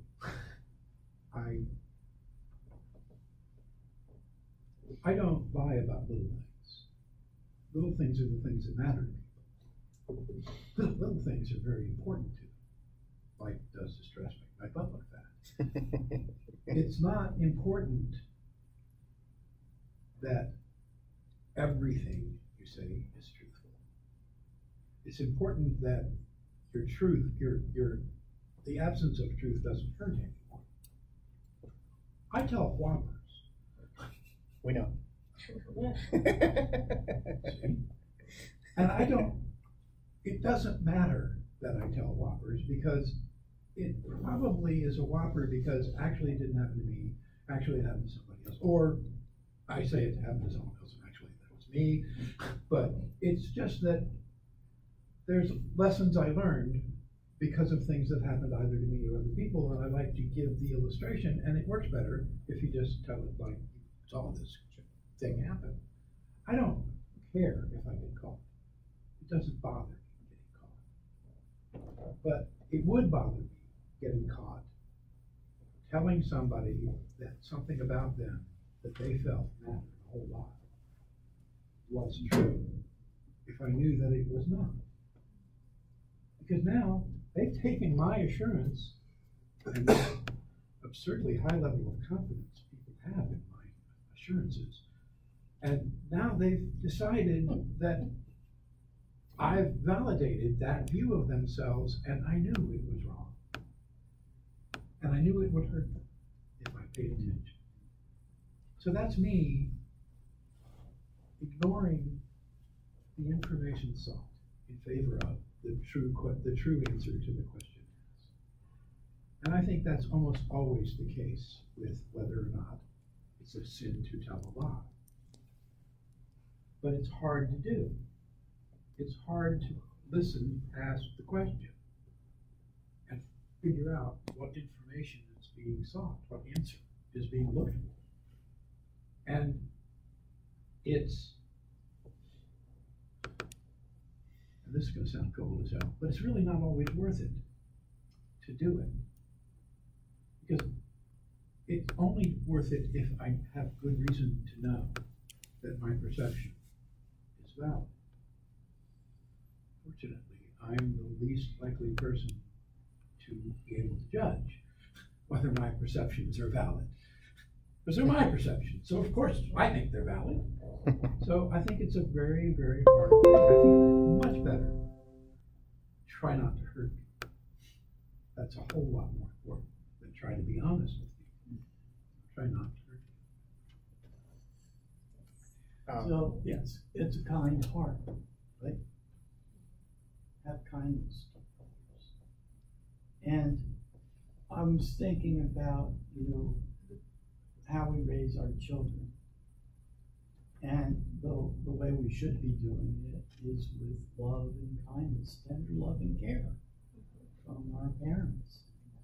And I was raised that way. I think that thing that Chris brought up about we're born into sin. I was raised a Catholic, and I think that was like original sin, and Jesus paid for that. We don't have to do that anymore. That maybe we're not born into original sin anymore. That we're just born as we are. And it's kind of like the love that sees us through, the love that conquers hate. And so if we are not being raised, but some people are raised like they were born evil. And what a terrible thing, because there are so much potential for joy in childhood. So much potential for imagination and exuberance and so much growth going on that it gets stifled out by thinking that is evil and sinful. What an opportunity lost. Mm-hmm. So, Cosmo, I would like you to speak to something I'm about to say in just a second, but this cultural idea, this pervasive cultural idea that people by default have this default condition of being evil, this disposition and orientation towards this evil. I think that prevailing idea is really easy, and it does come, I think, as Michael said, more from an internal out because of this idea of this discrepancy between a deity or a supernatural force that's so fantastically powerful in comparison relation to oneself, that then it's very easily to internalize one's insignificance or one's lack of importance, okay? And so in what we can develop is this almost self-righteous hatred of ourselves with this type of ideology, this omnipresent ideology. And I think that's psychologically throughout in a lifetime can be extremely damaging, right? So another thing too is like career or experiential driving forces. So if you work as a police officer, for example, and you're on the street and you're dealing with criminal behavior all the time, day in and day out, I think that it's very possible for your mind to take on an orientation of misanthropy, right? Because like as far as your experiential then data is like, my gosh, you know, the world's full of criminals, right? Or if you're a doctor, you might start seeing the world in this disposition of like everybody's sick, you know, or many professions. If you're a lawyer, legal field, everyone is involved with the criminal system, or you know, prison warden. I can go on and on, right? And so this is where I get into this cultural misanthropy by proxy. And it's a weird. I made it up, right? That's not a thing. Don't Google it. But I made this up because I think this is a real thing. Like for example, let's say that I get my information about people through the evening news. By proxy of the evening news. That's my data set for how I judge people. I am going to be driven definitely towards a misanthropy kind of orientation. I'm going to think that the world is filled with, you know, downward spiraling to hell, right? Because and the reason, in my opinion, that people are so drawn or fixated on those type of images and ideas through this vicarious kind of observation, right, is because they're so abnormal. We don't experience these things normally. And so when we see them on the screen, they're exotic, right? And so then they do force our attention. Now watch this advertisement, right? And normally they're emotionally charged. Here's the 2 firemen pulling the baby out of the fire. Oh, the 3 cats were lost, and then here's this baby and it's smoldering, right? But it's alive, and all these guys, oh my gosh, right? Now here's an ad for Papa John's Pizza. And I think you get the idea. It's this emotional tie-in to sell these products, and that's why these ad spots are worth really big dollars, right? So anyway, I'm just kind of tying into this idea behind, in general, the really negative, powerful attributes of humanity that are present out there are really captivating and can really pull our imaginations in that direction because of the fact that they're so unusual, exotic, and abnormal.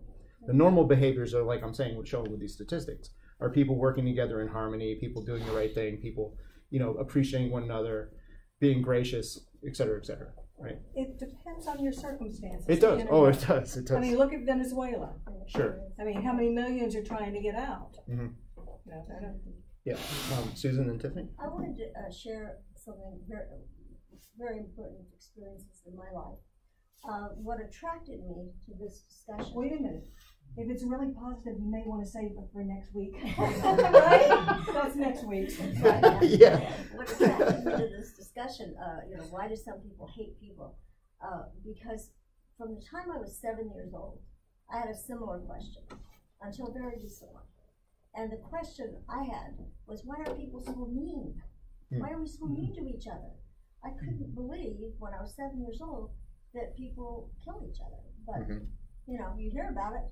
So I'm like, I don't get it.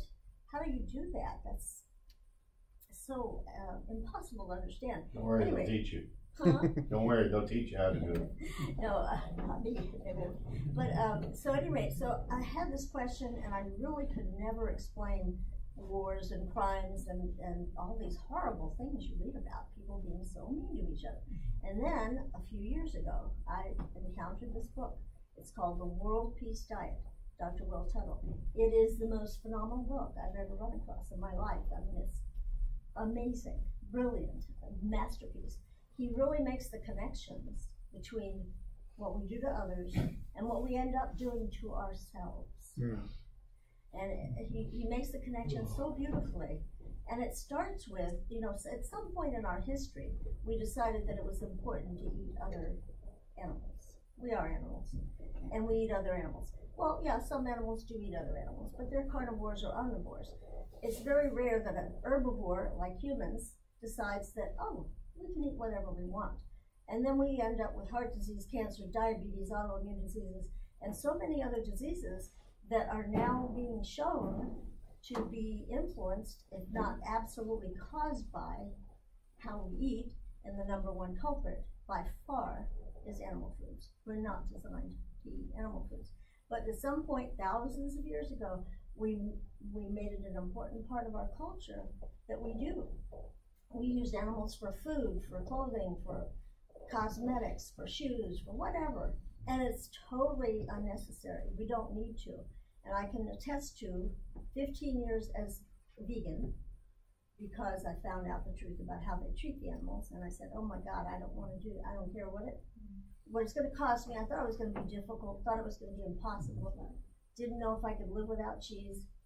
It's the best thing I ever did in my life. So you're like 30 years old, but you look like that because you're reading? Yeah. So, Tiffany? Most of my children are You're next, and then Bill? Okay, sorry, I need to kind of remember. I'm so into listening. Yeah, whenever happens to me it's my too. turn. I'm sorry. Sorry, do you want to pause time and skip to Bill and then come back? I think it was relating to what Ben was saying. I should write it down next time. Oh, by the way, everybody, there is pen and paper up here if you do wish to have a pen and paper before you, so you can write down things. It's available. What he was saying was, as far as like we have the ability to change, but that just depends on how motivated that person is. And as we get older, we start formulating these like opinions, and there's a thing called like confirmation bias. So if you believe a certain kind of mentality, you have that kind of mentality, and then you see something that coincides with that, then you're like, okay, then that's true. Right. But then if there's something else that's opposite of what you believe, then you just totally dismiss it. Sure. And also, there's also your profession too. You notice certain things based on like what you do on your day-to-day, on a day-to-day basis. So I think it's just a mix of everything. If you're kind of like closed-minded, you're not as motivated to try to be more open and learn more because you're already in your set ways. Sure. It just depends on the individual how motivated you are.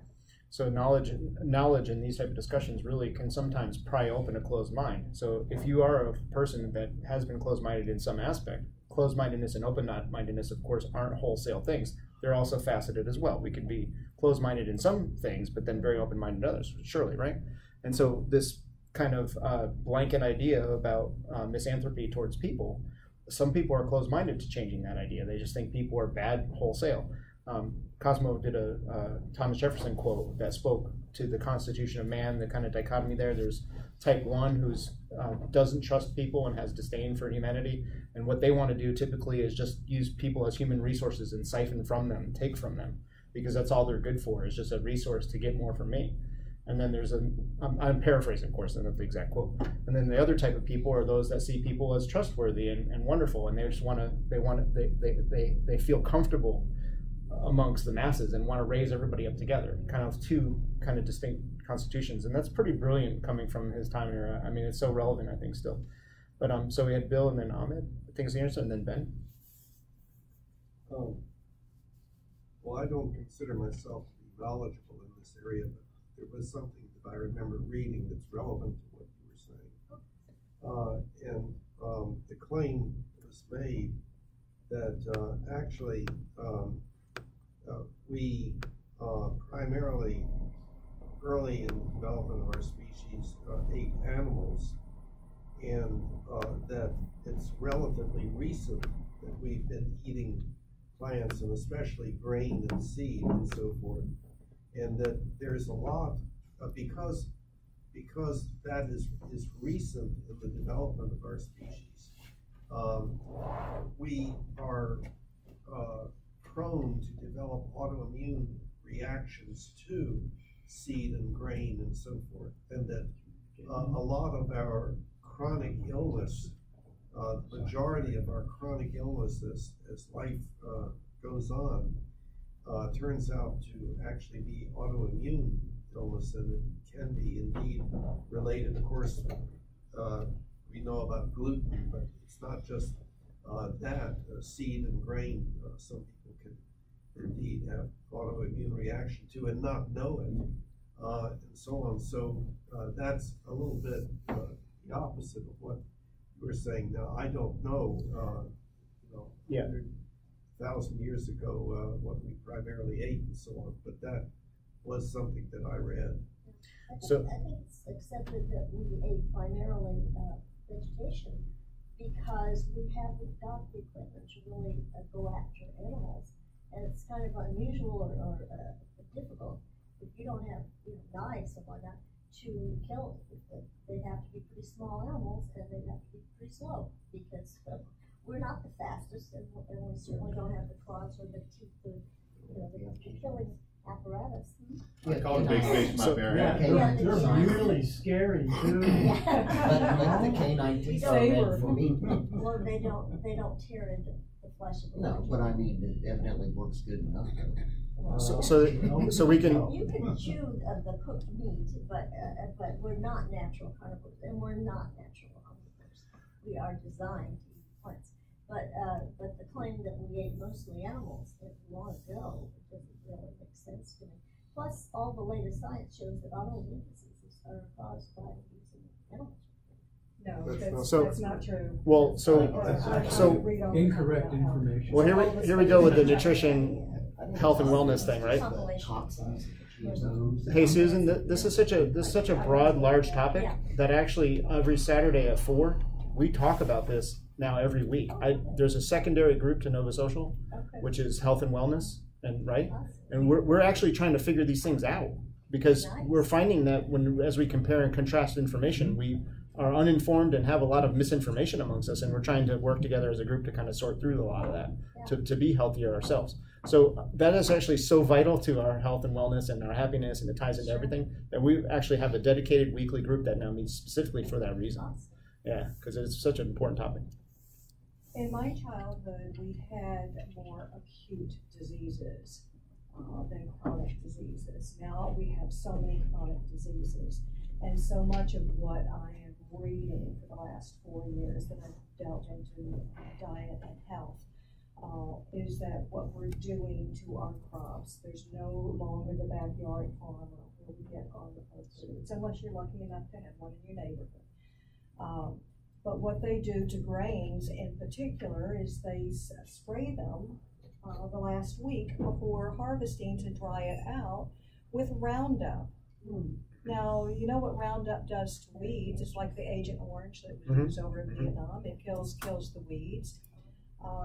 Not only that, the grains have been modified so that they won't be affected by it, except that the Roundup is still on the grains when it goes for processing. And so you're eating Roundup and all these extra things that we're getting now because it's not truly a fresh diet. And I agree with you. I lean more towards the herbivore side than anything else these days. But you can't get good foods that aren't tainted. Also, organically grown, absolutely. Yes, that's what I'm saying. It's really hard. And you can't trust organic just because it's got an organic label on it.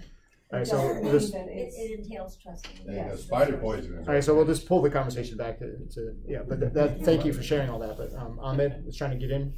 Oh yeah, the discussion made me think about sustainably peaceful societies and communities. And a few years back, I made some research for personal interest, and my research led me to ancient Egypt. They used to live. The society was very peaceful and very productive and sustained peacefulness.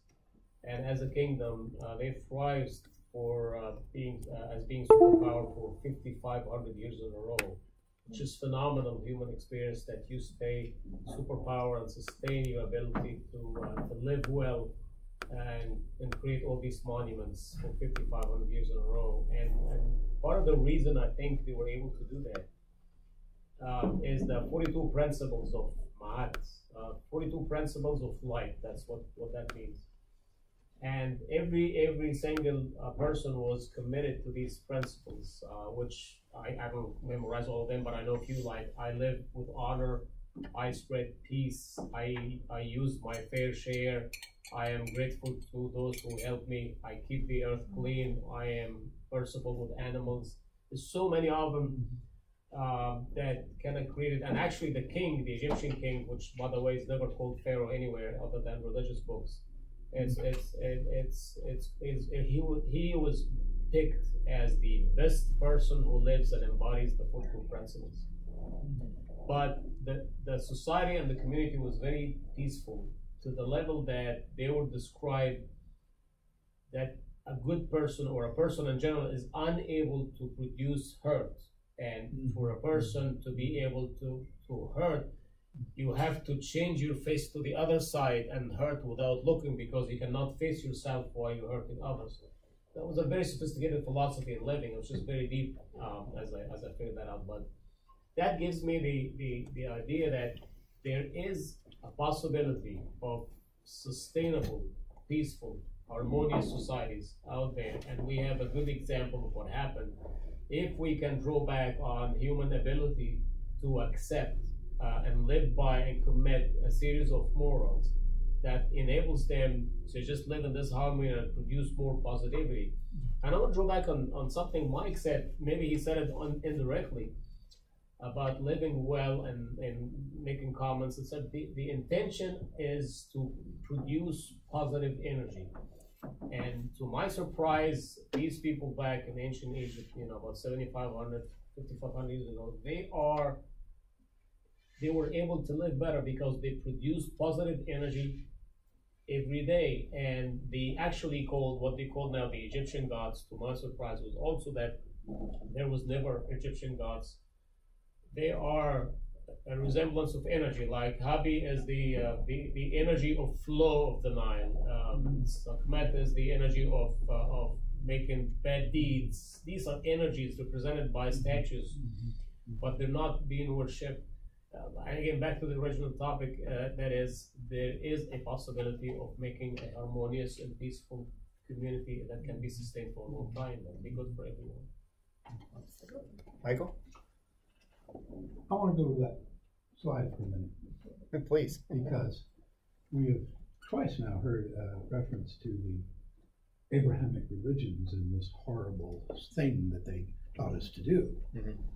And I would like to point to those statistics and say, get yourself a graph and pick 6.9 for 2010, 6.2 for 2012, and 7.6 for 2004, and draw the curve. And check 1200 BC. Why did they talk about how much evil there was in the world? How much what? Look at the numbers. Look at that, do that number, do that graph, and see what it says. And then maybe you'll understand why that attitude was so common in 1200 BC. Yeah, that's a great point. Very possible. I can't speak to that. But I have no think knowledge. BC, people were trying to evolve thoughts. Okay. Yeah. Individuals don't evolve, people don't try to evolve. They either have children and survive or don't. That's what evolution's all about. Evolution is about who died. You said 1200 years BC. 1200 BC, yeah. I mean, from the scientific empirical sense, but we use evolution in such a wide range these days, right? Thoughts do evolve within the same brain. So, I mean, I guess I'm based on the information that I know. I'm not trying to dispute your point in any way. I'm just saying, laying a bad rap on the Abrahamic religions for their love of violence and their belief in the evilness of man. Well, if you look at the statistics, back then they were not totally out of their minds, because violence among people, and especially people that were part of your 35-man tribe, those people were dangerous. And it is potential that they, survive to survive. There was maybe resources were just so, who knows, I just don't know really enough, and I don't have possession personally. I'm way misinformed about what happened 12,000 BC. I have no idea. And so 1200 BC, it's such a nebulous area for me that, I'm only going off of what I sense in 2019. BC means before the confusion. Exactly, and just to your point, what I know based on the research that I just mentioned, around 1312 or to 1200 BC, there was a major battle in ancient Egypt, which what they have called the people of the sea, which is basically the southern Mediterranean and all the eastern Mediterranean. It came down, and there was famine. There was no sources of food except in the Egyptian delta. So the armies came down to conquer, and then Ramses III. So it has to do with resources. When some of those events were happening, many of the principal Egyptian deities were feminine. They were invaded by the more patriarchal masculine. I studied the deity, and I want to divert a little bit. Maybe the deity started just about 9,000 years ago, 9,500 years ago, because communities settled around the Nile around about 12,800 years ago. People from several places came down and then settled into communities, and they, by 9,000, they started to speak. Basically, nobody spoke before that, so they started to say ah, you, and they put symbols of animals, like the ah would be the falcon, would be the owl, and this is the pronunciations, and made sentences and letters and sentences and words. The first known developed deity was the atom, which means the becoming from darkness, and they believed that the world, the universe was total darkness, and then this creator created himself from nothing, and then, or from the darkness, and then created everything else. But he was a masculine figure. A few thousand years later, they added changed into Amun Ra. So Atom, and then Amun. Amun means the high self, and then Amun Ra means the high self caretaker, because Ra means the sun that he cares for. So anyway, I did not find feminine deity within ancient Egypt. I would love to have a whole. Nut means night. This is where the word night came from. It's actually the moon was there is if you look at it from the Western, exactly, if you look at it from the Western excavation, which initially started to verify the Bible. This is where the Egyptian excavation started, by people who wanted to verify where Jesus come from, where did he go, and then they stumbled across tombs and they created all that. But if you look at it from a pure Egyptian papyri and tombs and writing on the walls, it looks a little different than that. So not disputing, it's just another angle to look at it from that aspect. But the deity, the Egyptian deity in general, whether it be masculine or feminine, it just all drove towards positivity and harmony. A residual of that is people being referred to as lunatics. That was at one point just referring to someone whose principal deity was a feminine moon. And to this day, we still use the word lunatic, and for whatever reason, we associate it, to more similar. The Egyptian calendar is the Egyptian calendar is a lunar calendar, and it started about 6,000. Interestingly enough, so I think we're devolving the same conversation. There's no equivalent complement as a solar tick. What is a solar tick? But we know what a lunatic is. You know, a lot of people in our culture believe that anger is something that is very natural, and that it is that it can be used for good. And I imagine that same kind of thing happens with hate. If you hate the right things, then that's a good thing. But I don't agree with that at all. I think that although anger may arise, we can train ourselves to transform it. And the reason why we should is because anger and hate bias our mind, our judgment. And so we can't even look at things. Our perception gets skewed by our anger and hate. And so we should try to get rid of it or transform it into something that we can use to better the situation. Because if we don't transform it, then our perceptions and judgments will suffer from it.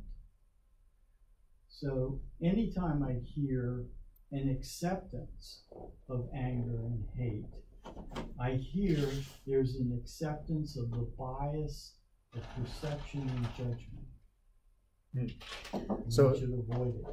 Another thing that I learned at one point about Buddhism is this really difficult concept for me, at least, is a compassion for self-compassion. And that is extremely, for some reason, and I think it does tie back to this cultural thing, but I'm not sure.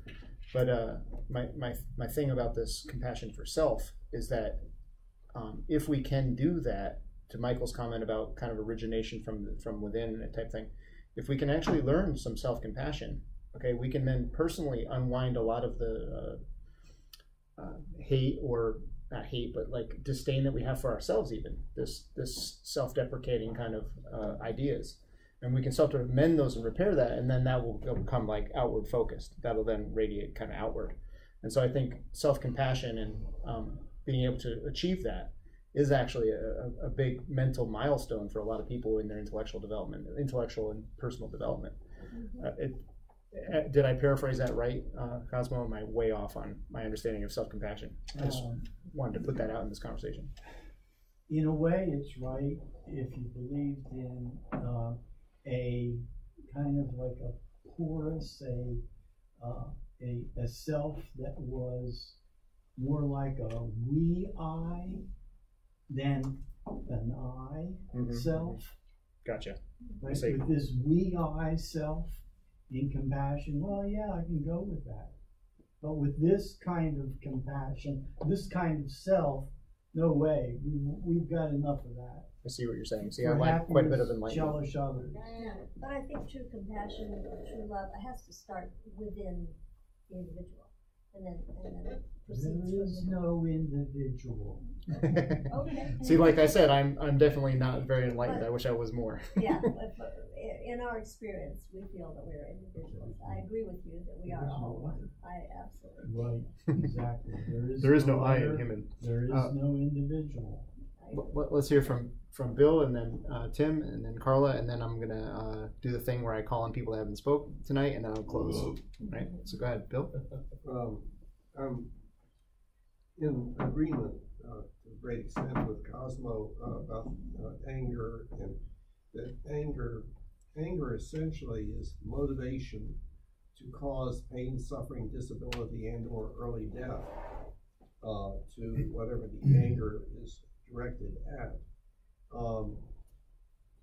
However, many people actually value anger and value outrage.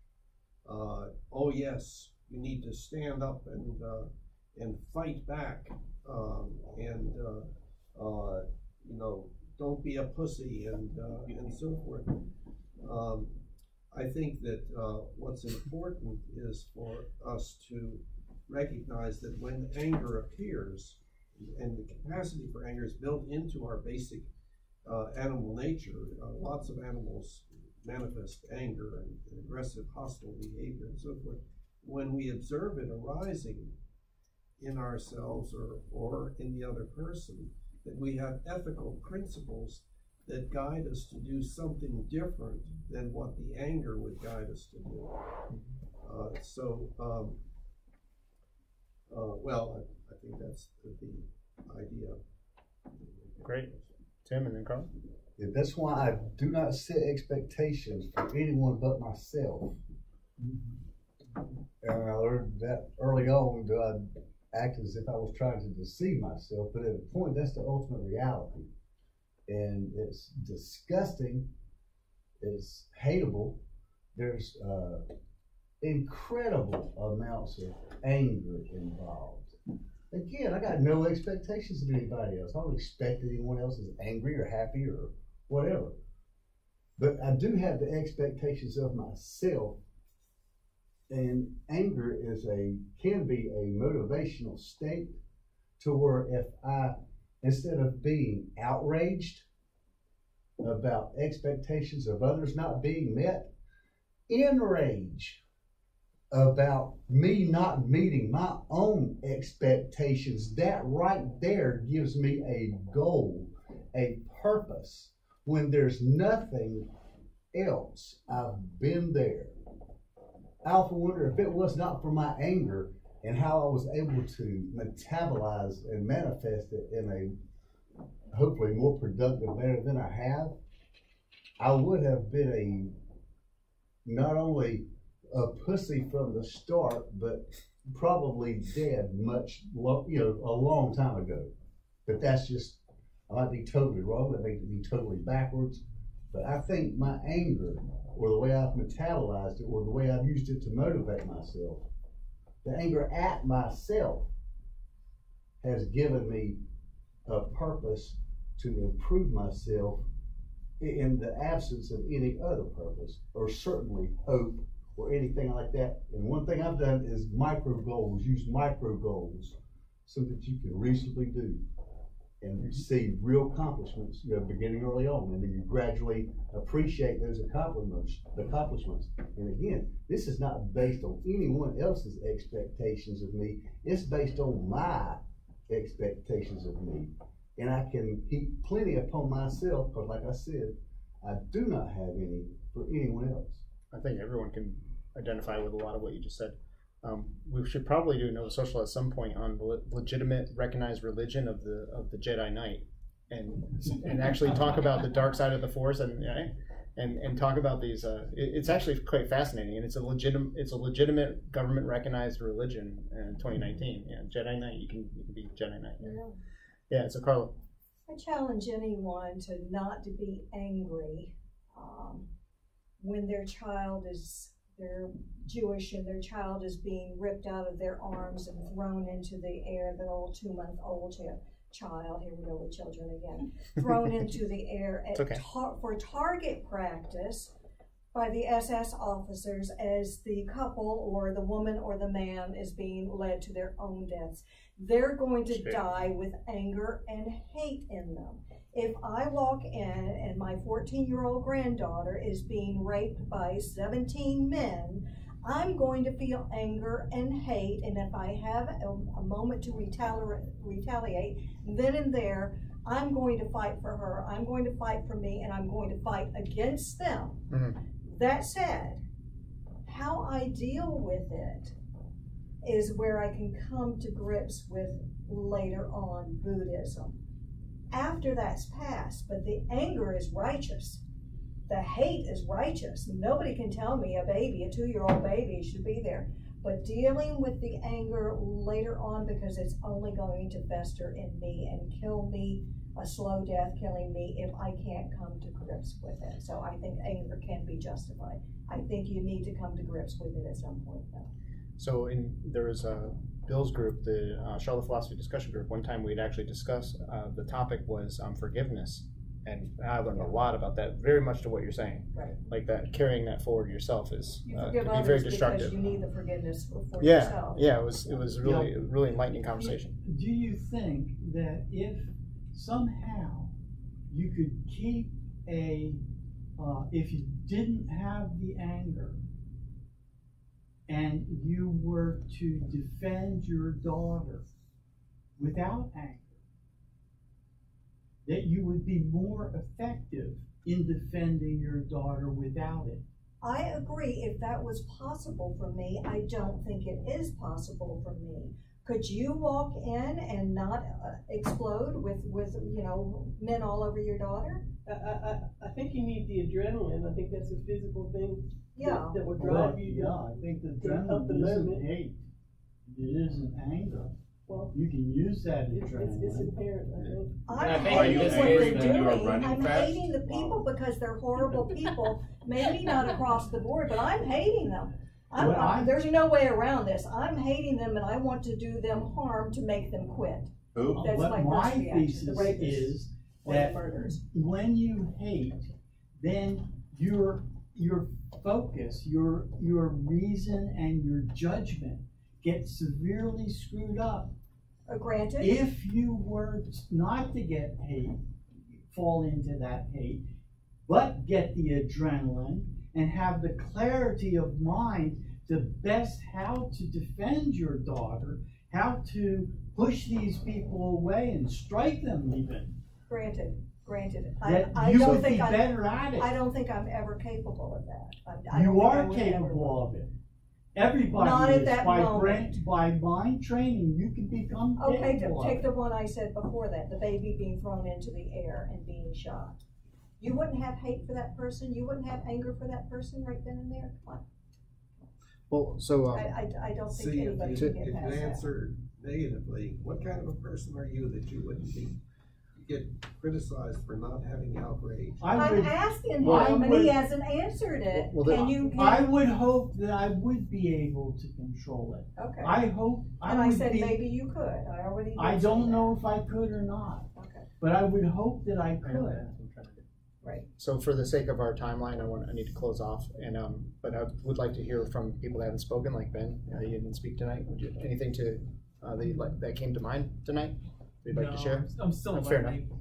Fair enough. Yeah. I mean, yeah, it's not a requirement. It's just giving you an opportunity. Stacey, I don't think you had a chance much. Did you want Well, I was throw just something out? kind of thinking too. I think anger in and of itself may not always be negative. It's what we do with it. Like an example, let's say you're seeing an injustice. Mhm. Like that is making me angry that happened, even if it doesn't affect you personally, but you're seeing something happen to other people. But, what you do is you look and you think, okay, what is making me angry? Why am I feeling this way? And what can I do about it to make things better? I personally agree with you, but I know that this is an area where I'm very uninformed personally, so it's hard for me to, yeah. But anyway, I'm just being like generic, about. Fair. It may not always be bad. If you have time to think it through. Yeah, I agree with exactly. that. Yeah, exactly. Yeah. Steve also didn't have a word tonight, so let's let him in.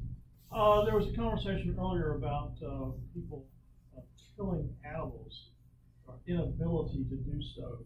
We actually have the ability to chase animals until they reach exhaustion and then hit them in the head with a rock. We can also use strategy. We can chase them off a cliff. We can use groups where we can circle and then capture. So there are many ways to capture or kill animals. Well, that's true. There are ways to capture animals. I just really believe that it's a huge, huge mistake because it results in illness for us. It results in tragedy for the animal and the animal's family because, under normal circumstances, they have families. What if we just drink their blood, but we let them keep living? I'll let Cosmo. And I went vegan 2 years ago. Oh, yay.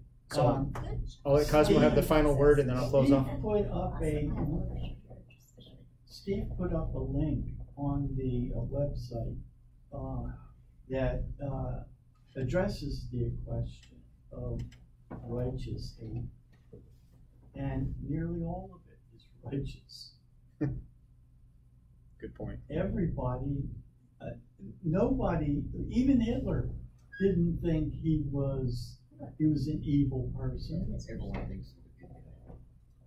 I don't care what the rapists are thinking about themselves. If my granddaughter's getting raped in the scenario, or my grandchild is being thrown into the air in a target practice, and I'm being hauled away to the crematorium. And so you're picking out examples that That's play the way I think. upon my righteous hatred.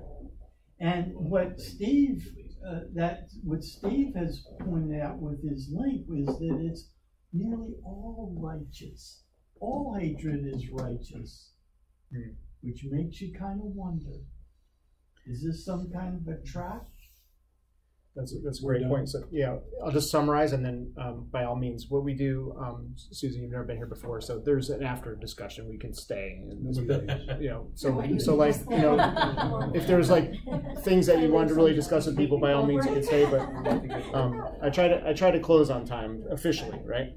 So in summary and in closing tonight, what I would say is that misanthropy is definitely a thing, and it's very insidious and present in many forms, and it's kind of nebulous. It's really hard to pin down exactly where all these different facets or sources of this potential misanthropy come from. We've talked about it's very possible that there that could be something like that could be a strong influence over misanthropy. It could be cultural, it could not. I may be completely off on that. It felt right, it seemed right to my thinking and my intuition, but I could be completely off. It's just ideas, concepts, throwing it out. That's the idea here. One thing that did come out tonight that I didn't think of previous was this idea of open-mindedness. I think through Tiffany's comments, this idea that there's other options too, different religious and philosophical ideas that can really curtail misanthropy if that's within our minds and imagination. If we find ourselves thinking these things about humanity, like that we're evil and that we're dumb and all these kind of things. There's other philosophies out there that kind of naturally are resistant to those kind of ideas. And if we allow ourselves some mental flexibility and some open-mindedness, we could easily curtail our own misanthropy, which then would lead to the greater, have greater, larger effects. Not just I, it's a we, perspective. Thanks for clearing that up too. I never really thought of that aspect of the self-compassion. But Ahmed even introduced this idea of these Egyptian deities that had these ideas, and there's a world of philosophy out there, and lots of it speaks to the idea of being philanthropic, which I believe is our natural orientation. So so the administrative kind of thing closing is I want to let you know our food drive thing is still going strong. I just put another 70 pounds in last week, which was cool. It's going to help the humans. Yeah, help the humans. And so that's going well. There's movement now, and actually compiling a big humanist movement here in Charlotte, where we're looking at potentially even starting a humanist church. Myself and a couple other people have an opportunity here potentially, and so we'll see. We'll keep you all informed on that idea. A lot of humanism was left out of tonight's discussion. I'm not going to try to be a humanist preacher at this format, but humanism kind of is another religious philosophy or a philosophy. You can look at it, there's secular and non-secular, whatever, it doesn't matter. But humanism is also another branch of philosophy that does actually curtail naturally against misanthropy, obviously. If your orientation is human, like it's pretty hard to be misanthropist. Well, I'm very pro-humanist. Matter of fact, I almost really got involved with the humanist movement probably 20 years ago, I think, something like that. Nice. I like aliens better. So just to finish the night, Michael did really had his hand up and wanted to say so with everyone. We can just close with that. So go ahead, Michael. Go ahead. And thank you for coming, everybody. I'm talking about your daughter. Okay. And if I may. Scenario. And